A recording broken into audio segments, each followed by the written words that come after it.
لیاقت باغ میں P T I کا احتجاج، دہشت گردی کی دفعات کے تحت 58 مقدمات درج۔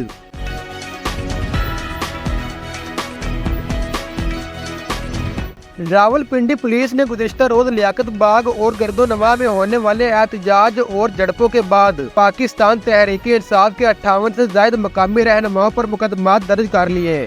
پی ٹی آئی رہنماؤں کے خلاف مقدمہ تھانہ وارث خان میں درج کیا گیا، جس میں سمیع طاہر، شہریار ریاض، اعجاز خان جازی، راشد حفیظ، اجمل صابر اور ناصر محفوظ کو نامزد کیا گیا ہے۔ راولپنڈی پولیس کی جانب سے درج مقدمے میں چودھری امیر افضل، عمر تنویر بٹ اور ملک فیصل سمیت 150 نامعلوم افراد کو بھی نامزد کیا گیا ہے۔ پولیس کی جانب سے مقدمے میں دہشت گردی، اقدام قتل، توڑ پھوڑ، کار سرکار میں مداخلت کی دفعات شامل کی گئی ہے۔ ایف آئی آر کے متن کے مطابق ملزمان نے لیاقت باغ میں ریاست مخالف نعرے لگائے، کارکنان نے اسلحہ، ڈنڈے اور لاٹھیاں اٹھا رکھی تھی، جبکہ کارکنان نے پولیس اہلکاروں اور سرکاری گاڑیوں پر پتھراؤ بھی کیا۔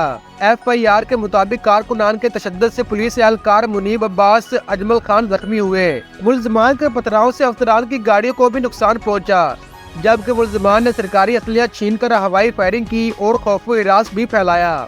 واضح رہے کہ گزشتہ روز تحریک انصاف کے لیاقت باغ پر احتجاج کیا تھا، جس دوران پولیس اور پی ٹی آئی کارکنان میں جھڑپیں بھی ہوئی تھی۔ اس دوران کئی کارکنان اور پولیس اہلکار زخمی بھی ہوئے تھے۔